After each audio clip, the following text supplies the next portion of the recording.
Hey guys, it's me David and welcome back to another LEGO Star Wars review. Today we have the BARC Speeder Escape.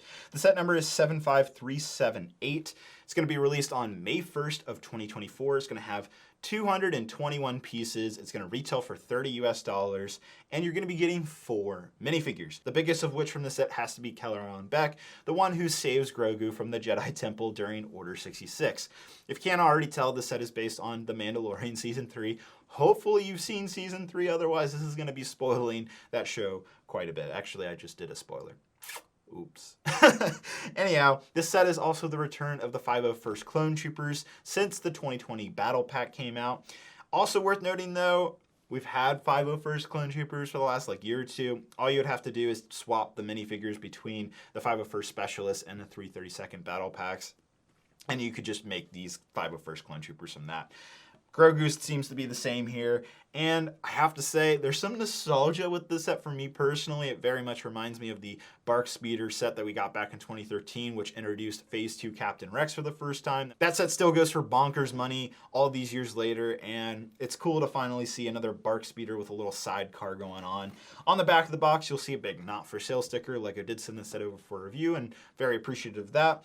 And there looks to be a few play functions. So with all that said, let's go into the in-depth and see what this BARC Speeder Escape is all about.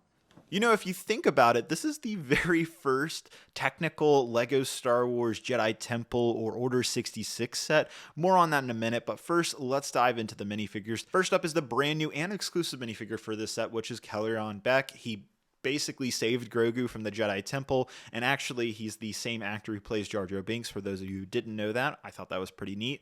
The figure looks great, does the character justice. Love all the printing and nice details, a little bit of gold there. Next, we have 501st Clone Troopers. You get 2 of them in this set. Now, the 501st Clone Trooper has been around since 2020. The only difference with this new-ish, in quotations, version is that the helmet now has helmet holes, which are quite controversial within the LEGO Star Wars community. Now, I've stated in the past that the holes don't bother me, and that's still the case. I also want to note that these 501st Clone Troopers that come in this set can be made just by swapping figures between these 2 battle packs. So, you know, if you want 501st Clone Troopers, that's probably the better option. Last up is little Grogu inside his pram, which actually attaches to the BARC Speeder, which I'll show here in a minute. And Grogu here, unfortunately, is not any different than what we've seen in years past. He's the same Grogu that we've gotten for quite some time. So now moving on to the set. First off, the BARC Speeder Escape is a little bit larger than I was expecting. The physical BARC Speeder is sizable, definitely a long boy, though it's in line with previous LEGO Star Wars BARC Speeders that we've gotten in years past. I'll be comparing the old sidecar version shortly, but it looks good. It has relatively good proportions. Of course, you can remove the pram, and if you want, you can put a 501st Clone Trooper there, instead reenacting what you see in The Mandalorian Season 3. It's also worth noting that you can adjust the height of the sidecar, so you can have it a little further down or a little further up, so it kind of depends on what you want to do. So I kind of like that there's a little bit of maybe playability with this, or like displayability, if you will. Now, the sidecar that holds the pram is detachable, so if you just want the BARC Speeder by itself, that's fairly easy to do. You just kind of snap some pieces off. On the front side, you have some stud launchers here on either side, and then some minor details, nothing crazy. No stickers, though there is a few stickers in this set. On the side here, this is what throws me off. There's just like a empty bracket area and not much detail at all. Of course, you can sit down Kelleran Beck if you want as well, or you can have him standing up with his lightsabers. It's really up to you. A few more sticker details on top of the back engines here. Now, I did go back and watch Chapter 20 of The Mandalorian Season 3 to see the BARC Speeder Escape again, and I have to say, LEGO did a fairly good job recreating the BARC Speeder, though it's definitely size proportionally very wrong. Also worth noting, do you see that little light next to the BARC Speeder in this scene? Well, LEGO has included that light, and that is a light from the Jedi Temple, making this light post the very first section of the Jedi Temple we have ever gotten, guys. That is a big deal. Jokes aside, this lamppost literally does nothing for the set. It's just a little extra display item. You can't add minifigures to it. The plate isn't big enough. The only useful thing I found about this was to put this little clear piece, which can go under the pram right there, and that's all it's really good for. It's otherwise useless, it's such a weird, strange add-on. Also worth noting, there's no clips on the side of the BARC speeder for Kellyanne Beck's lightsabers, which is a bummer, so those just kind of have to be thrown into a bin. That's always a disappointment. Lastly, for those wondering, what is the 2013 BARC speeder with sidecar, the one that came with the famous Phase 2 Captain Rex figure, look like compared to this new BARC speeder Escape? And surprisingly, LEGO has scaled these pretty much perfectly. They're almost exactly the same size and proportions, though I will say maybe it's nostalgia. I favor the old Clone Wars variant more than this new Jedi Temple variant, if you will, or Coruscant variant of the BARC speeder.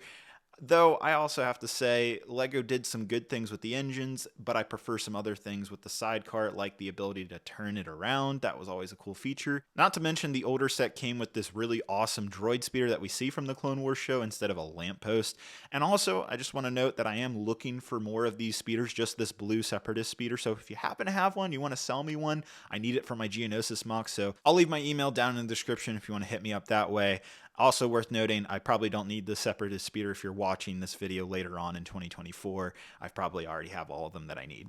So I suppose for the price that you're paying, this isn't a bad set per se, though I wish there was a little bit more to it. It isn't exactly my favorite set of LEGO Star Wars for 2024. All right, so this is going to be a pretty easy, plain and simple ending. This set is just okay. It's not great. It's not terrible. It's just okay. Okay in what you get, okay in its value. And that's really all I have to say about this set. It's just okay. Mandalorian Season 3 was pretty mixed for me personally. That's going to vary person to person. I think if you're more attached to that third season, then this is maybe going to be something you're more inclined to buy sooner rather than later.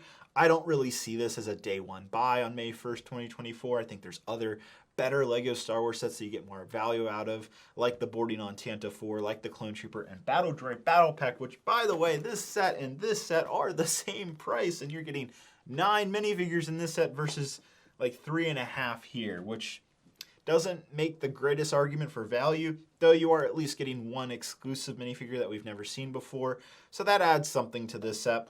The BARC speeder's okay in its design. It's not the best BARC speeder I've seen. And then what's up with this light post, man? Like, normally the side builds for LEGO Star Wars sets have some type of functionality, but there's nothing going on here. No drawer to put some weapons or binoculars or anything, or a bigger plate to place your minifigures on top of. It's doing nothing for the set. I don't know why this was included. I'd rather have a more bulked up BARC speeder than a random little side light post. That was the weirdest choice I've seen in a while for a LEGO Star Wars set. Maybe that kind of adds a little bit more character to this set. But anyhow, this set is just okay. You know, I would personally wait till it drops 20% on Amazon to 24 bucks. Again, I don't see this as something I would go out and buy come May 1st. And that's what I have to say. It's something worth picking up at some point before it retires in the next year or two, but I don't see any rush to go get this. Let me know what you guys think down in the comments below. Again, thank you so much, LEGO, for sending this set over for review. Hope you guys have a great, wonderful day, and I'll see you guys later. Bye-bye.